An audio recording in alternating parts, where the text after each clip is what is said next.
Let's talk about the Bucs and the Giants when we're on offense here, guys. And this is going to be the fun one to watch because you look at what's going on for the Bucs, and let's be honest, guys, they've been known for years for having great defenses. That's what the Bucs were. They were a bad offensive team that had really good defenses.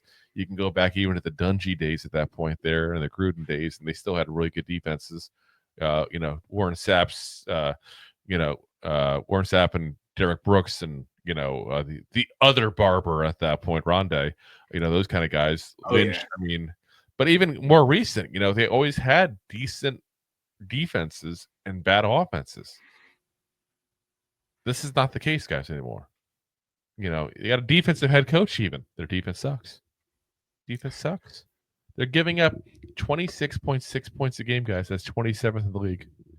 They're giving up 389.8 yards per game, 30th in the league. That's bad. That is bad. That's their defense is about as bad as our offense. So it'll be about a 14-17 game. That's going to be the interesting part. We'll see because their offense. We'll get to the offense a little bit. Their offense is really good. Now they also cannot stop the run. They're giving up 4.8 yards per carry, which is 28th in the league. Tyrone Tracy Jr. should have a really good game. I'm looking forward to that. Now some of their stats are a little misleading because they're not giving up a ton of rushing yards per game, but that's because teams point blank aren't running the ball on them very much because they're usually passing the ball very well, and they just keep on doing that. So 68.62 is the completion percentage their defense is allowing. Is 25th in the league. They're giving up 264.1 passing yards per game, 30th in the league. They're getting interception only 1.33% of passes. That is 27th in the league. By the way, 30 seconds probably us. I'm just assuming we have one interception this season. But DeVito doesn't have to do much basically to, let's be honest, seem like an improvement over Daniel Jones. Yeah, he's if he wins this game, his mom's going to make him a veal cutlet parmesan instead of a chicken cutlet. Ooh. Stepping it up a little gabagool on top there. Yeah, they actually gabagool. Gabagool. But this is a really good team for him to go against to start his season off. Maybe mid-season for the Giants. This is the start of the DeVito season at this point, and it's a good time to be playing for the Giants because you're going to go up, start off right off the bat, off a team with a very bad defense that you should be good at. It's a sloppy defense too, guys. They're averaging 5.8 defensive penalties per game, which is 24th in the league. So they're just point blank sloppy. They're making mental mistakes. They can't stop the run. They can't stop the pass. Like crazy. Yeah. So what you tell me is pretty much all the stats. The highest, the best stat line they have is 24th rank. Well, that's just of the ones I listed. The other ones I could have listed. Again, some of their rushing stats aren't that bad, but it's because teams don't rush against them often. It's not that they're stopping their run. They don't have many run attempts on them because, again, they're letting them pass the ball wherever they want. So why would you worry about them running at that point? But what's crazy is, guys, they have a lot of talent on this team. They really do. Like it's like it's almost like they're one of those teams that like you have some really good players and you're really thin past those guys. That's the way it kind of plays out there. So you got two great defensive tackles, or one great, one up and coming. Vita Vea, who's been just an absolute beast for Tampa for years now, got 31 tackles, 8 tackles for loss, and 5 sacks on the season. He's kind of their version of Dexter Lawrence. Now, don't get me wrong, he is not Dexter Lawrence. I'm not trying to suggest that in any way, shape, or form, but he's a guy that does go up the middle, get pressure on the quarterback, and there's not a lot of guys in the league who can do it, and he does do it well. He's probably one of the top 5, top 10 defensive tackles in this league, guys. That's going to be a matchup issue for this Giants interior offensive line.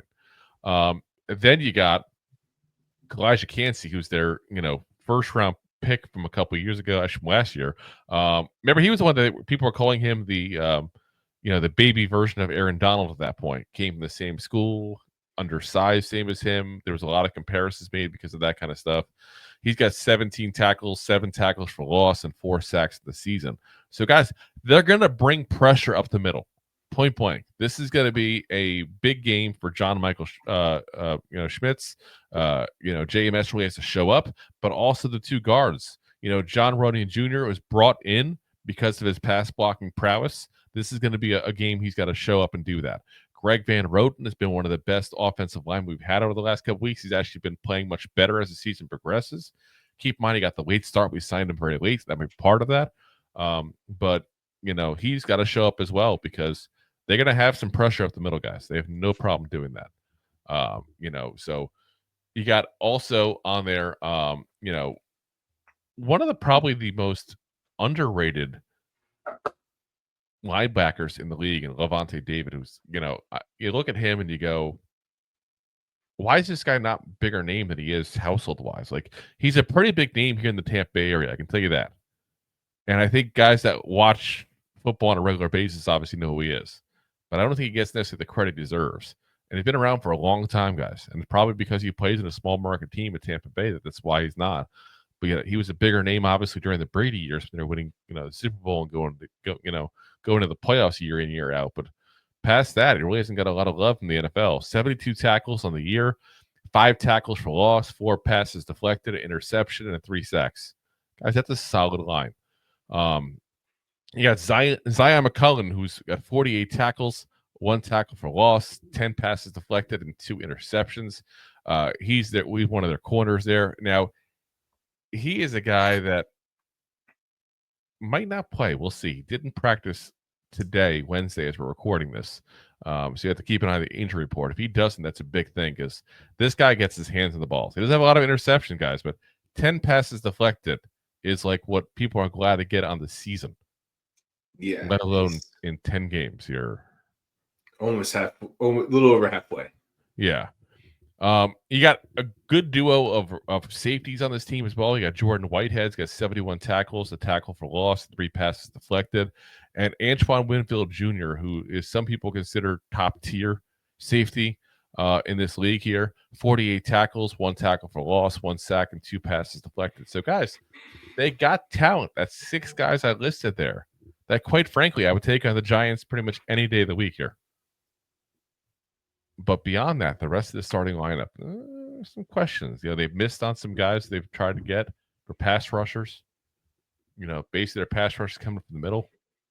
But it's they still have Todd Bowles, who's a good defensive coach, so you can't 100% sleep on him. But yeah, it's the performances have not been good for this defense so far this year at all. So I'm expecting a big game out of Tommy DeVito. And I'm expecting a lot of help from him in the run game, especially Tyrone Tracy Jr.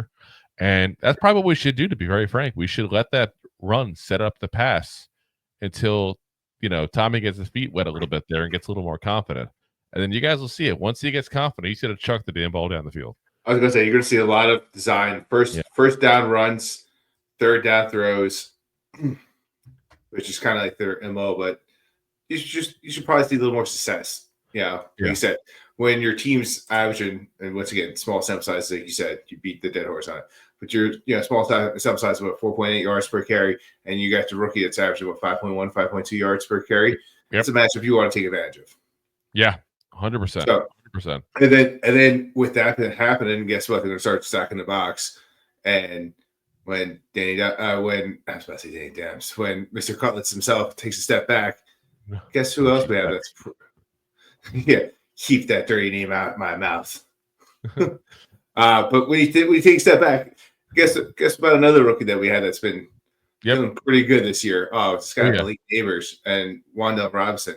We can start utilizing these guys. Or how about some really fast guy that we picked up the year prior that's barely seen the field that played a little bit more last week?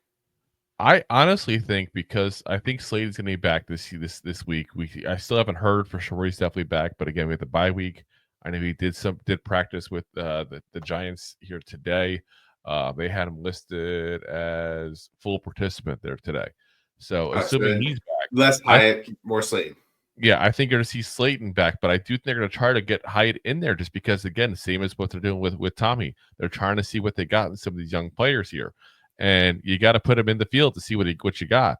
But I think you're to see how many times, guys, we've seen deep throws down the field and they're nowhere near the goddamn receiver. It's like 2 or 3 yards off. Yeah, you can't evaluate. I mean, you can evaluate that. You evaluate your quarterback for not throwing the ball pretty near placement. Like, it doesn't have to be picture perfect in the numbers every single time in stride. Yeah, I'm curious to see what ends up happening really with this team. I really am. I think that you're going to find out pretty quickly here the next week or two how much of this was DJ and how much of this is Dable. Because if this team looks like crap with another quarterback, Dable's going to get the brunt of the blame Right. because he's the one calling the plays. He's the one who's the offensive guru. He's the one who's the quarterback whisperer, supposedly. Like, all of this, I'm telling you right now, guys, is going to go right 100% on him. That's where it's going to go. And if this team doesn't get better, you're going to probably see Dable be gone. Yeah. Listen, if they go 500 for the next, I mean, how many games we got left? 6 games for the 7 games. So if they win 3 games, 7 games, yeah, 2-8. So we got 7 more games to go. So we very well could go 2-15. We also might be able to go 5-10. Maybe, yeah. We also could 6. Go 9-8. That would be that'd be crazy. You imagine that? How pissed off a Giants fans be if we started winning every single game. We're in the playoffs? What?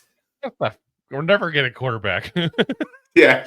No, you go to playoffs, you win a game, and then you're like, they'll say that, but let's be honest, guys. If we get 9-8, which again, I don't think it's gonna happen. If we went 9-8 all of a sudden, I would probably be sitting there saying, yeah, maybe we should keep DeVito next year. Well, one more year, let's see what happens. You gotta have to at that point. You gotta do, exactly. If you like that clip, then you will love the full episodes too. Find us on your favorite podcast app and look for us on all your favorite social media platforms. Thanks so much. Please, I'm begging you. Please subscribe.